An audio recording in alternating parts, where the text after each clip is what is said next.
Bonsoir, j'espère que vous allez bien. Donc ça va être ma deuxième vidéo aujourd'hui. Nous sommes jeudi 13 février. J'avais vraiment envie de vous parler du désencombrement. Alors vous allez peut-être vous dire encore une Xème vidéo sur le désencombrement. C'est vrai qu'il y a beaucoup de choix. J'ai regardé beaucoup de vidéos sur le désencombrement. Je vous citerai les chaînes qui m'ont inspirée. Mais en fait, comme j'ai réussi dans certaines zones de ma maison à vraiment faire un désencombrement efficace, je voulais vraiment vous partager ce qui, moi, m'avait aidé pour désencombrer vraiment correctement et de façon satisfaisante des pièces de ma maison.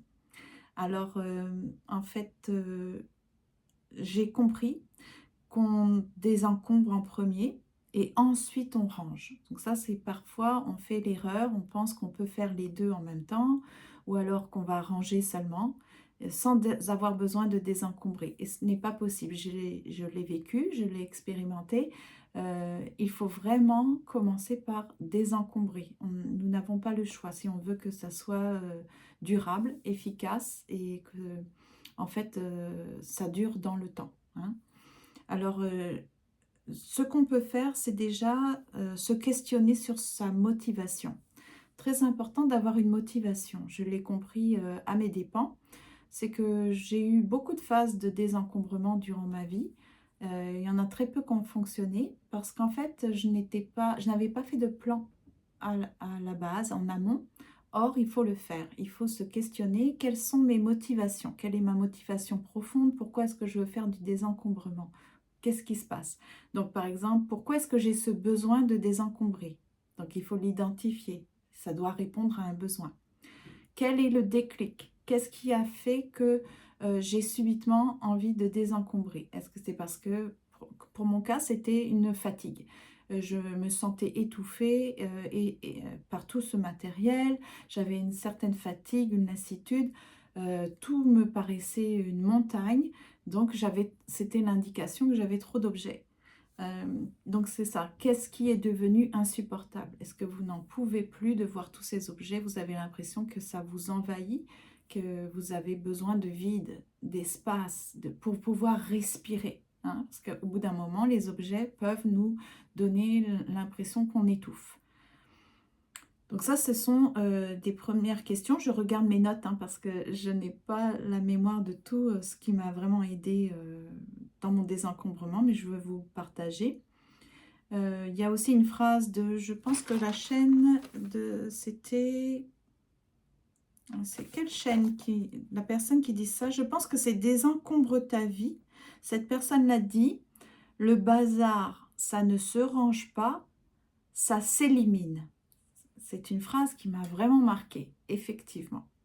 Alors ensuite, une fois qu'on a questionné notre motivation, il faut se demander, est-ce que j'ai des blocages? Et ça, les blocages, ils vont apparaître soit tout au début, ça va vous éviter ou vous empêcher de vous mettre en mouvement, dans l'action, ou soit ils vont apparaître au fur et à mesure de votre désencombrement. Par exemple, oh non, je n'ai pas le temps. Je n'ai pas le temps, je ne trouve pas le temps, ou alors nettoyer, ranger, ça prend trop de temps. Donc, si vous commencez à trouver que la question du temps entre en jeu, c'est que vraiment vous avez trop d'objets. Parce que normalement, ça ne prend pas un temps fou à ranger ou à mettre les choses à leur place si elles ont une place. Donc, ça peut être un indice. Est-ce que vous ressentez de la fatigue? Donc, la fatigue à force de voir tous ces objets qui vous entourent. Est-ce que donc du coup ça vous amène à avoir la flemme, à vous sentir comme un peu paresseuse? Ça m'est arrivé plein de fois. Je me suis dit je suis paresseuse. En fait, c'est un peu dévalorisant, un peu beaucoup même. C'est mieux de se dire ok, ce sont les objets qui ont une énergie vraiment envahissante sur moi. Elles me grugent, elles me drainent l'énergie, comme on dit ici. Parce que à chaque fois que je les vois, j'ai l'impression que ah oui, il faut que j'en prenne soin, il faut que je nettoie, il faut que j'enlève la poussière. Voilà, c'est comme on devient esclave des objets. Ils ne sont plus à notre service, mais c'est nous qui devons leur rendre des comptes. Donc là, c'est vrai que c'est un indice aussi. Ça peut nous bloquer, le fait d'être très fatigué, de ressentir une extrême fatigue, tout en étant un indicateur qu'il y a trop d'objets. Aussi, un des blocages, c'est: «Oh, je suis la seule à vouloir ranger, mais est-ce que ma famille embarque dans l'histoire?» Souvent, c'est vraiment une affaire personnelle, c'est ce que je vais vous dire plus tard. Ça, c'est quelque chose sur lequel il faut faire attention. Ce n'est pas parce que vous avez envie de désencombrer ou que vous avez besoin de vide, vous avez besoin d'air, comme on dit, que tout le monde est dans le même processus que vous. Donc, vous devez absolument vous occuper que de vos affaires. C'est important de ne surtout pas s'occuper des affaires des autres. Donc, vous montrez l'exemple, en fait. Si vous êtes dans une famille, et vous allez ranger, vous allez enfin, désencombrer, vous allez ranger, ça va paraître que vous vous sentez plus en harmonie, que ça va mieux, que vous avez plus d'air. Et donc, du coup, grâce à votre exemple, c'est possible que d'autres personnes de la famille aient envie de faire comme vous. Voilà. Mais on ne peut pas forcer les autres à suivre le même chemin que nous, hein. Très important de faire attention à ça. Est-ce qu'on a des blocages affectifs, sentimentaux? Par exemple, est-ce qu'on reste attaché au passé? Est-ce que nos objets remplacent les personnes? C'est important est-ce que quand on voit un objet, tout de suite on dit: «Ah bah oui, mais par exemple, c'est un tel qui me l'a offert». Ben oui, mais les objets ne sont pas les personnes. Donc, si on a envie de se rappeler de cette personne, si elle est encore en vie, on peut tout simplement aller voir cette personne et passer du bon temps avec. Ce n'est pas les objets qui remplacent les personnes. Il y a aussi le fait que si ce sont des souvenirs, il y a beaucoup de personnes qui suggèrent que au lieu de tout conserver, est-ce qu'on peut prendre des photos et mettre ces photos en lieu sûr, par exemple sur des disques durs, pour pouvoir les conserver. Ça prend moins de place que l'objet en question. Par exemple, on parlait souvent pour les mamans, les colliers de perles, les colliers de perles, les dessins d'enfants. Bon, on peut peut-être en conserver quelques-uns, ceux qui sont importants, qui marquent des époques, quand les enfants ont eu des accomplissements, ont fait des progrès. On ne peut pas tout garder, sinon, souvent c'est stocké et on ne va même pas les voir. Donc c'est pour ça que c'est important de se dire qu'on peut les prendre en photo, et on n'est pas une mauvaise personne si on se débarrasse des colliers de perles de nos enfants, hein. Voilà. Ça peut être aussi le blocage d'avoir la peur de manquer. Alors ça m'est arrivé en fait. Au début, c'était un blocage assez important. Je me disais: «Oh là là, mais peut-être ça va me servir. On ne sait jamais, ça va peut-être me servir». Mais en fait, si ça fait déjà 6 mois, 1 an qu'on ne se sert pas de cet objet, on ne savait même pas que cet objet existait, il y a très peu de chances qu'on s'en serve un jour. Alors le problème de la peur de manquer, c'était une peur qui est réelle. Souvent, ça vient d'un traumatisme, d'une époque un peu dramatique de notre vie. Ça concerne beaucoup les personnes qui ont vécu des guerres, par exemple, qui effectivement ont manqué dans leur vie. Donc elles ont peur que ça recommence. Donc elles ont tendance à tout stocker, tout emmagasiner, conserver ça pendant je ne sais pas combien de temps. Ça peut être aussi, c'est ce qui m'est arrivé, les immigrés. Les immigrés, ça dépend, mais en tout cas, pour beaucoup, on doit se départir de beaucoup de nos affaires et c'est comme ça du jour au lendemain, on perd tout. On on perd tout, on arrive dans un nouveau pays avec, simplement une valise. Bon, pour les plus grands chanceux, ils viennent avec, des containers et les containers vont arriver et donc ils ne vont pas vraiment manquer. Mais pour les moins, chanceux, ça peut être un réel traumatisme.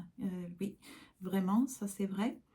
Donc, ça peut être ceux aussi qui ont vécu un incendie, une catastrophe naturelle et puis du jour au lendemain, ils perdent tout, leurs possessions matérielles. Donc c'est important de travailler sur cette peur, parce que la peur de manquer, c'est une mauvaise énergie. En fait, ce n'est pas bon pour notre morale, ce n'est pas bon pour notre équilibre. C'est comme si on était des pauvres. Ce sentiment que on ne peut pas retrouver un confort où on a peur vraiment de manquer. Donc, on pense toujours à la pauvreté, au manque. Ce n'est vraiment pas bon, hein. Donc, il faut essayer de lutter contre ça. Euh, alors ensuite, une fois qu'on a donc questionné notre motivation, euh, on s'est bien interrogé sur nos blocages, on les a identifiés et on essaie de voir comment est-ce qu'on peut pallier à ces blocages. Ensuite, c'est très important de visualiser les bienfaits. Alors, quelles sont nos attentes? Quels sont nos critères, nos valeurs quand on veut désencombrer? C'est quoi notre idéal? Alors, par exemple, je l'avais fait, j'avais sélectionné quelques images que je trouvais très très belles, par exemple dans Pinterest ou dans des magazines. Comment est-ce qu'on aimerait que notre intérieur soit? Et puis ensuite, on essaie de se dire, ah ben, moi aussi un jour j'aurai un intérieur comme ça ou similaire et ça sera bien. Donc on sera ça sera adapté à nos attentes. On pourrait aussi se dire, je vais avoir plus de temps pour moi, parce que j'aurai moins d'objets, donc moins de temps à les ranger, à les nettoyer, à les entretenir. Voilà, donc ça peut être bien, du temps supplémentaire pour soi ou pour les gens qu'on aime. Ça va nous permettre d'avoir plus de repos, de détente, prendre soin de nous et des autres. Ça va éviter les visites imprévues qui sont redoutées, qui étaient redoutées avant qu'on range bien et que ça soit propre et tout ça, parce que on sera rassuré que chez nous, c'est quand même accueillant. Ce n'est pas le bazar, il n'y en aura pas partout. Donc, si quelqu'un venait à l'improviste, ça ne serait pas un problème. Donc, ça peut être une façon d'envisager ça de façon positive, hein. C'est aussi, si nous avons moins d'objets, si chaque objet a sa place, et ça sera plus organisé, donc il n'y aura plus de perte de temps à chercher nos objets. Ou il n'y aura plus ce risque d'aller chercher un objet, l'acheter, parce qu'on a oublié qu'on en avait un. Ça m'est déjà arrivé. Voilà. Alors, ça, c'est ça. Ensuite, alors, du côté pratique, voilà, on en arrive au côté pratique. Alors, comme je vous avais dit, c'est important d'avoir trois cartons au minimum. Un carton où on va écrire je jette ou je recycle. Donc, c'est-à-dire je jette tout ce qui est cassé, etc. Bon, si c'est si c'est du plastique, vous mettez ça dans la boîte de recyclage plastique. Est-ce que c'est du papier, etc. Donc, vous avez compris l'idée. Un carton je donne et un carton je vends. Voilà. Pour ce qui est de ce que nous gardons, c'est important de le ranger le plus tôt possible. Il ne faut pas que ça traîne. Donc, déterminer sa place et le ranger. Et si on le sort, le ranger à nouveau à sa place. Voilà.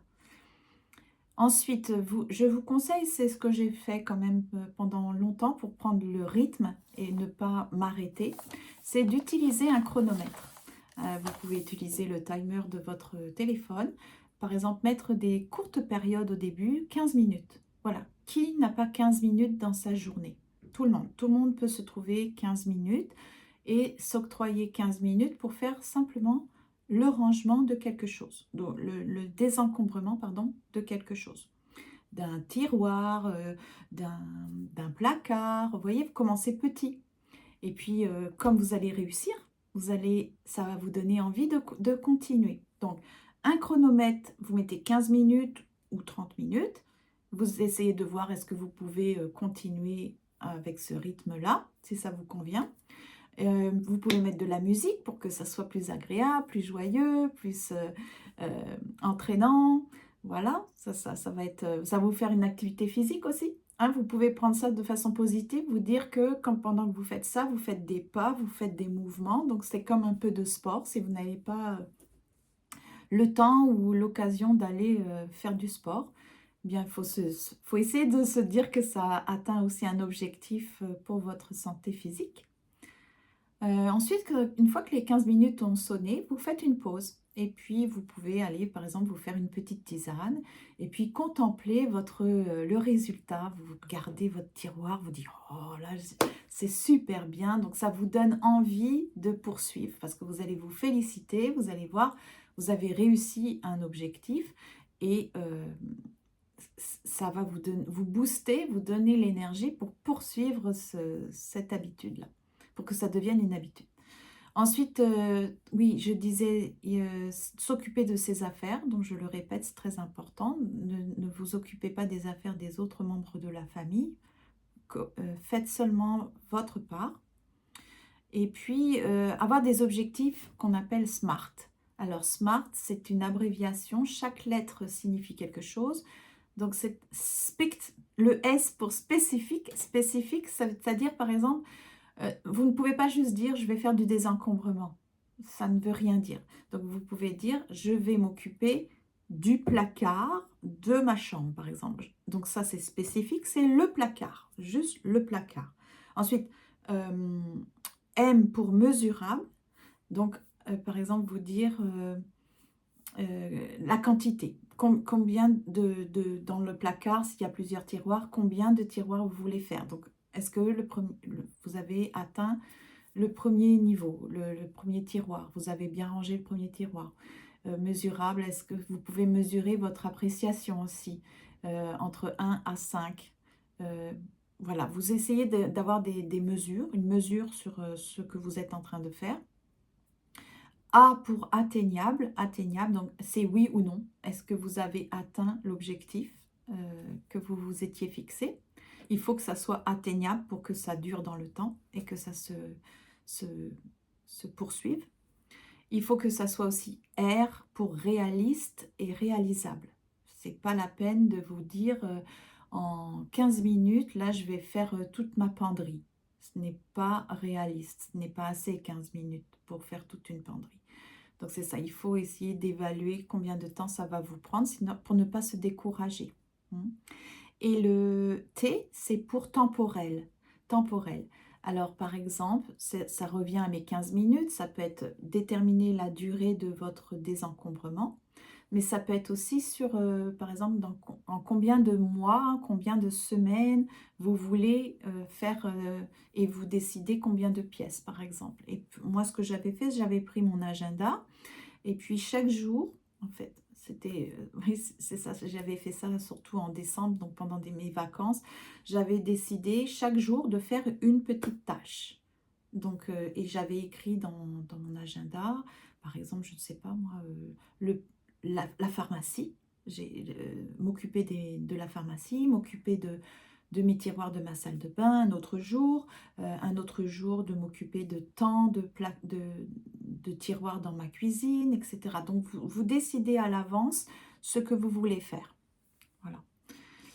Alors, donc, une fois que vous avez fait ça, voici les questions que nous devons nous poser par rapport à chaque objet. Donc, vous prenez un objet, vous le prenez dans votre main. Il y en a qui mettent des gants. Bon, je ne suis pas allée jusque-là, hein, parce que pour les personnes qui sont vraiment très sentimentales, qui veulent vraiment pas se défaire de leurs objets, il y en avait une spécialiste qui disait que c'était important de mettre des gants pour éviter de les toucher. Parce que sinon, dès qu'on les touche, apparemment, ça nous donne encore plus envie de le garder parce que pour les personnes qui sont vraiment attachées à leurs objets. Donc, avoir comme une distance, même éviter peut-être de les toucher directement, trouver un moyen pour ne pas les toucher. Bon, je ne suis pas allée jusque-là. Par contre, la méthode KonMari, Marie Kondo, vous devez la connaître, elle dit vraiment de les prendre dans les mains. Et puis, à chaque fois, se poser la question, est-ce que j'en ai vraiment besoin? Est-ce que j'aime cet objet? Est-ce que cet objet m'apporte de la joie? Est-ce que cet objet me rappelle de bons souvenirs? Est-ce que c'est pratique? Est-ce que c'est utile? Est-ce que c'est beau? Si vous avez dit non, il y a une autre question. Ai-je la place pour cet objet? Ai-je la place pour le conserver? Donc, toutes ces questions que je viens de citer, si vous répondez non à une de ces questions, il faut s'en débarrasser. Ce sont des questions auxquelles il faut dire oui pour avoir la chance de les garder, sinon vous devez vous en séparer. Ce sont des très bons indicateurs pour savoir si vous devez vous départir de ces objets. Ensuite, quand est-ce que je m'en suis servi la dernière fois? Donc, si ça fait 6 mois, si ça fait 1 an, surtout les vêtements par exemple, ça veut dire qu'il faut vous en débarrasser. Vous n'allez jamais remettre ces vêtements. Probablement que vous allez changer de goût, vous allez peut-être changer de taille. Moi, ça m'apportait vraiment... ça ne m'apportait rien de garder des vêtements qui étaient d'une taille inférieure à celle que je porte actuellement et qui me rappelaient qu'avant j'étais beaucoup plus mince, par exemple. Voilà, donc vous voyez, c'est pas forcément positif de se garder des vêtements dans lesquels on n'ira probablement plus, ça ne nous ira, ne nous ira, ça ne sert à rien de garder des vêtements qui ne nous iront plus, parce que bon, à moins de faire un régime drastique, c'est pas du jour au lendemain qu'on va perdre tous ces kilos qu'on a pris avec le temps. Est-ce que je l'ai en double? Une autre question. Donc, si on a l'objet en double, est-ce que c'est vraiment nécessaire d'avoir cet objet en double, en triple, en quadruple exemplaire? Probablement pas. Donc, c'est bon de garder celui qui est le plus beau, le plus fonctionnel, le plus durable, le plus éco aussi, c'est-à-dire dans des matières qui sont saines pour notre santé. Voilà. Est-ce que vous pourriez vous dire, est-ce que ça pourrait servir à quelqu'un d'autre, par exemple à des personnes qui sont démunies, des nouveaux arrivants ou des personnes qui ont eu des revers dans la vie et qui ont de la difficulté à joindre les deux bouts, vous pourriez les donner. Ça donne vraiment un sentiment agréable, comme quoi vous faites une bonne action. Donc c'est super positif. Et ensuite, vous pouvez vous poser la question, quelle valeur cet objet a-t-il pour moi?